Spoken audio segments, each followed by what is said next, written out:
All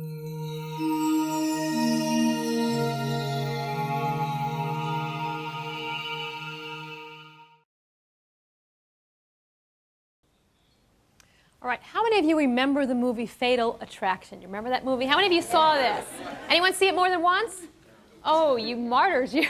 I was too afraid to see it. Do you remember it was the story of an obsessive lover who could not let go, even after her partner said, I don't want to see you anymore. It was pretty extreme. And we all know that when we've been in relationships and we are breaking up with our partner, that it is hard to let go. Not usually as hard as in the movie, but it's difficult to let go. And I know that all of you who've ever been in love have experienced how hard it is sometimes to say goodbye to the person you've been with. For instance, let me just check with all of you. How many of you have ever done this? Called somebody who you used to be with, and then when you heard their voice, hung up the phone. How many of you have done that? Confess. All right, what about this one? How many of you have ever gotten in your car and drove past their house and seen if they were there or if their lights were on or something like that? Oh, why do we do this? All right, I'm Barbara De Angelis. Today in the audience we have a lot of people who can't seem to let go of old lovers. Some who even think about their exes a lot long after they've been together. Some, even after they're married, are still thinking about the person they used to be with. And some more extreme cases like a man who actually kidnapped his ex to try to win her back. We're going to talk to him. Well, if you've ever had your heart broken, stay tuned. I know you're going to relate to the stories you'll hear today.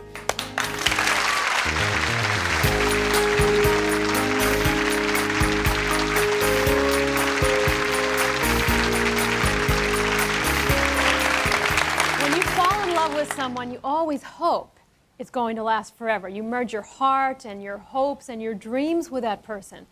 But when that relationship breaks up and your heart shatters and you feel like your dream is in pieces on the floor, it's like a part of you is being torn away when that person says goodbye to you. For some people, this is when the nightmare really begins, because no matter how hard they try, they can't let go of that ex. They can't really say goodbye in their heart, and they become obsessed with getting the person back and have a hard time moving on and creating a new relationship. It's kind of like being trapped in love. That's really what it is. Today in our audience we have many men and women who've been through this before. Some are still going through it now. We're here to help them understand why they're so obsessed with their exes and why it's hard for us sometimes to let go. Let me ask, first of all, how many of you have had your heart broken at some point in your life? By someone. Many times, we could go for the numbers, but see, part of the problem is we are taught that there's one person out there for us, one true love. So we find someone we really love, and then if that relationship doesn't work, we feel like it was our only chance, and we don't have another chance, that was the person. And then we get obsessed with the person instead of looking for love again. Now, before I asked how many of you have driven by people's houses and how many of you have called and hung up, a lot of you raised your hands. Who has done these things? Who feels like it has been hard for you to let go and you don't quite understand what it is that's keeping you with somebody? Yes. Barbara, I've been trying for 10 years to let go of a relationship with this man that was the most wonderful thing in my life. He came to me at a time in my life when I was real sad. I had been alone for many years, 15 years, raising my wonderful 3 children, and he came unexpectedly in my life when I absolutely didn't want to have anything to do with men, and he was just everything in the world that I had wanted. He was brilliant, he was kind and gentle and loving, and we did things together. For 1 year, we had absolutely a relationship that was just made in heaven. Then suddenly, without my knowing what the cause was, he didn't have time for me anymore, and it just killed me inside. So we went for a year, me trying to find out what was wrong, not being able to. I knew he had some problems. He wasn't able to completely let me know what those problems were because he had them all hidden. What did you finally find out? After we separated, I found out that he was an alcoholic. He had many fears from childhood on up. He was not able to actually tell people his feelings. He was brilliant. He spent his entire life working, but he took time out from me for 1 year to just be devoted to me, and then I didn't have him anymore. Okay, so the relationship's been over for 10 years? Right. 10 years. 10 years. Now, have you gone on since that time and had any new relationships? I waited for him for 7 years. His doctor told me after we broke up, he drank so much that he put himself in the hospital. And then, and only then, did he open up to me to tell me all these hidden fears. So after the 7 years? After the 7 What years. have you been with anybody? Yes, I did start going out occasionally, and a man came into my place of business, and he was attracted to me, and we married after a very short courtship. So are you married now? Yes, I am. So you're married? Yes. Okay, she's married. And still, this feeling that this was this incredible guy, and the difficulty in letting go of him. Right. Do you still think about him during the day? I do. I don't want to. I try to drive it away because I want to be devoted to this man who is a wonderful person. But it's still there. It's still there. All right. We're going to find out a little bit more why later on, all right? Can any of you relate to this? I mean, this is 10 years. Thank you for that. Yeah? She's running up there, too. Hi. I'm doing the back and forth deal. I married when I was young.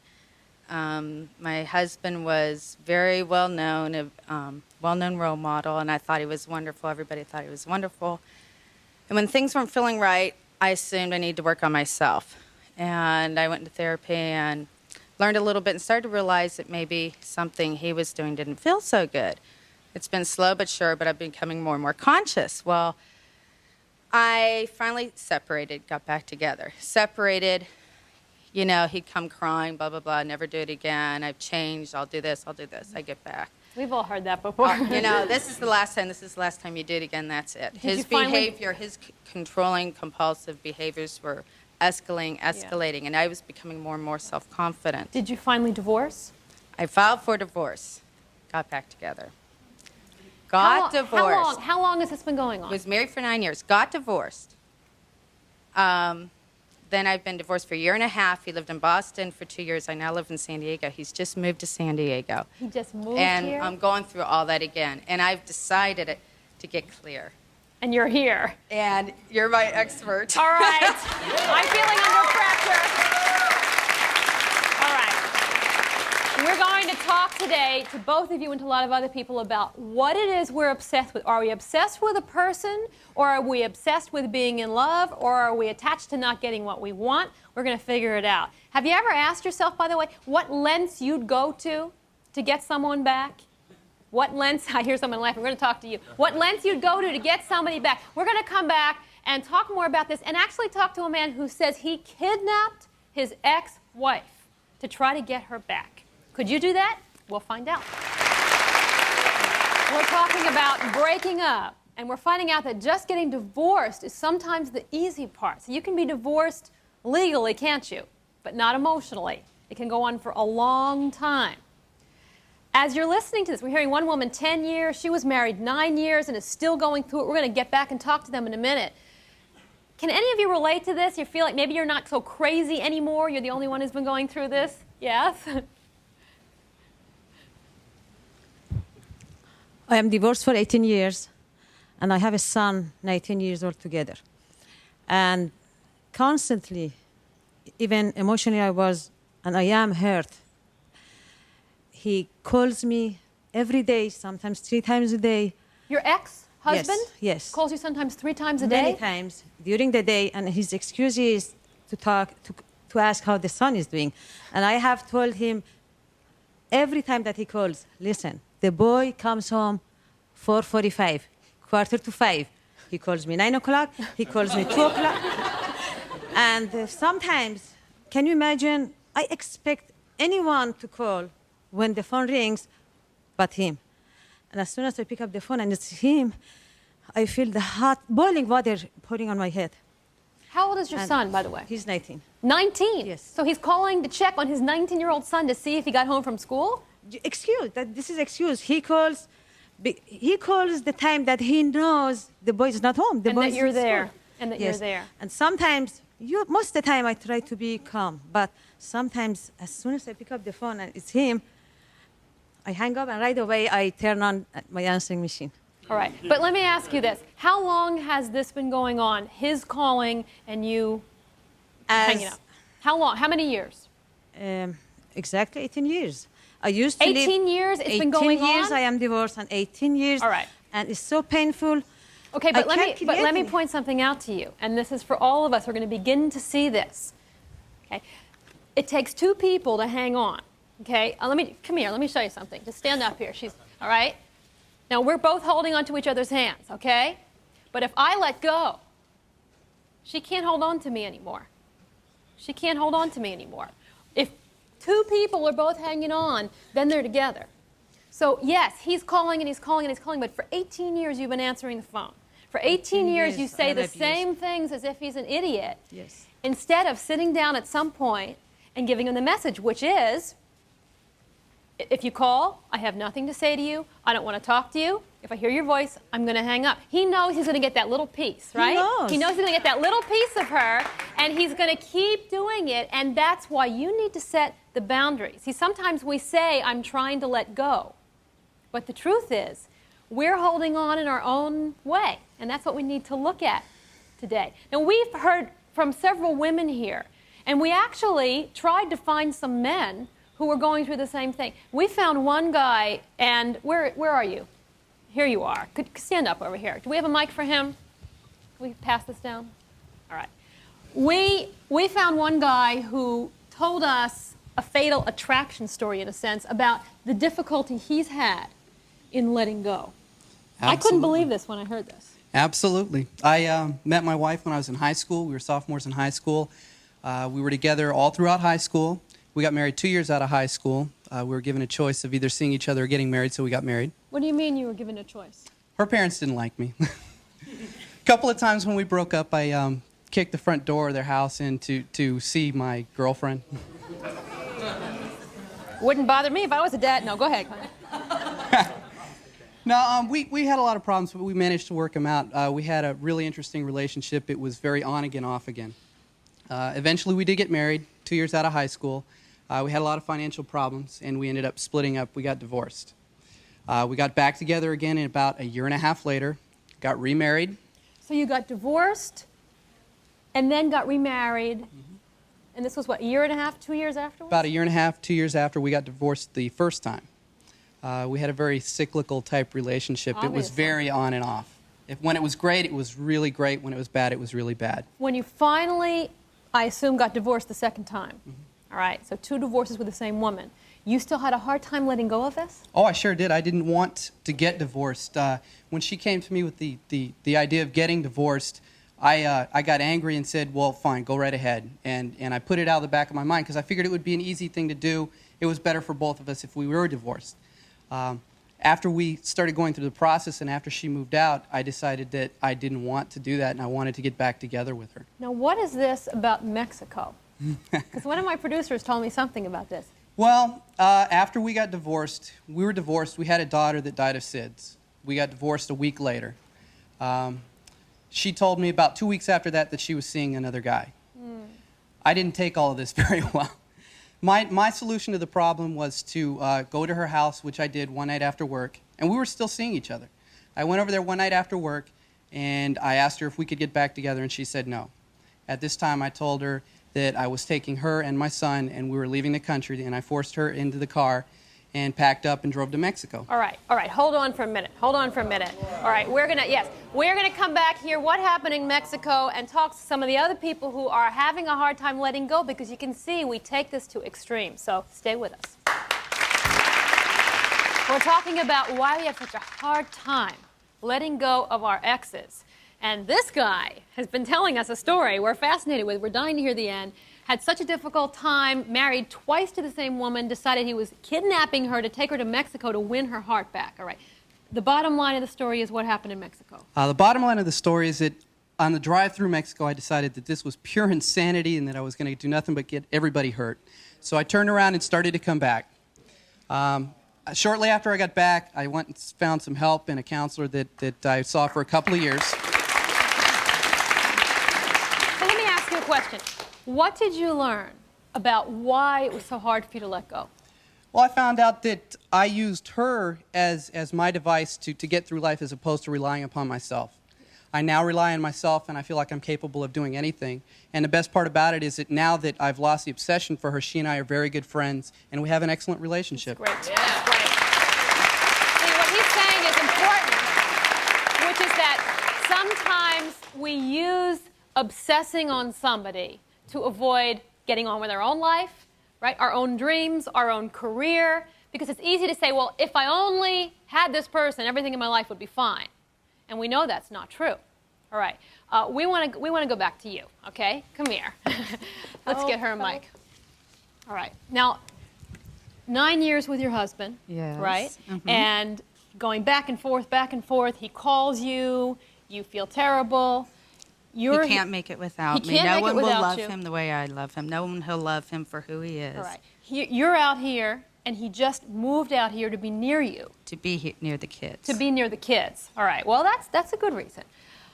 What is so difficult for you? What do you think is keeping you hanging on to him and not being able I'm to make getting it a clean? clue it's something in me, but what pulls me every time is, you know, he'll be sad, he'll cry. I don't want to hurt his feelings. Like he just called today, oh, I have time between appointments. Do you have any coffee made?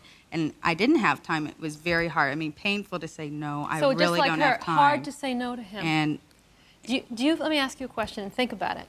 Do you feel responsible for fixing him and making it better? oh yeah, I thought if I can get him into therapy, if I can get better, I can help him get better. He'd be a good role model for our children. And Right. if I, you know, could choose somebody I'd like to spend my life with, I'd like to choose him. You know, he's the Right. father of my children. See, this is what we're hearing, and this is important to understand. He is not going to be fixed. And when we break up sometimes, or someone breaks up with us, part of the heartache of a relationship, and anyone who's ever been in a relationship with an alcoholic or with somebody who would not change or would not grow knows this feeling. And the feeling is, I have to move on because this person is holding me back. This person is not going to change, but you feel guilty, That's like you're exactly the abandoning feeling I them, right? have. You're abandoning this Totally. person, Major and you guilt. can't go on. And then I see my children. Right, but the point is, he's going to have you hooked in forever. See, part of the issue for her and for a lot of other people is that if you were in a relationship and you couldn't make the person better and you couldn't take away their pain, you feel like you have unfinished business. See, if he were fine, you could go on and find a new relationship, right? Right. If he were fine, you could go on. If this guy didn't have his depression and his emotional problems and all the things he went to the hospital for, you could be happy with your husband. But there's this feeling, I didn't complete something, especially for those of us who are real perfectionists. I don't like to leave things half done. But sometimes you do leave a relationship half done. Sometimes you do have to realize you can't fix somebody, you can't make it better, and you have to move on. Finding that out is very freeing. Yes? Well, I've been divorced for 10 years, and my husband and I ex-husband had a phone relationship for 10 years. Finally, I saw him last year for a week, and he came and stayed with me. And I don't know who grew up, me or him, but he's not the perfect man I thought he was. So for He 10 years, you were having this kind of phone back and forth, and you couldn't let go, you couldn't start your life Well, every over? time he called, I was right back where I was before. Right. But after 10 years, and it got to be where I couldn't go anywhere. Yeah. It was. What was that week like? What was the revelation of that week when you actually said, okay, I'm going to get back into this? What was that week like? It was scary because I really hadn't seen the guy in 5 years. It's just been talking on the phone. And what did you discover? Was he still on that pedestal, or was he not the person you thought he He wasn't the same one that he was 10 years ago. At least I didn't think so now. Yeah. See, a lot of times we have an investment in seeing somebody as perfect and wonderful, and when we really finally go to Mexico with them or whatever it is, we realize we're not in love with the person. We're in love with being in love. We're in love with how we felt about them when we first met them. All right. We're going to come back and find some more solutions, so don't go away. It's impossible to be happy when you're living in the past. The only happiness available is now, in this moment. If you're obsessed with someone from your past, don't just indulge in the feelings and suffer. Ask yourself, am I avoiding facing anything in my own life? Am I avoiding my dreams? Am I hanging on to someone because I couldn't get what I wanted from them? I never fixed them, and that's why I'm still obsessed? For those of you going through this now, I want you to know there is someone out there waiting to share their heart with you. But you have to create a vacancy in your heart first. I would like to thank all the people who were so honest with us today, and thank you for being here. Have a great day.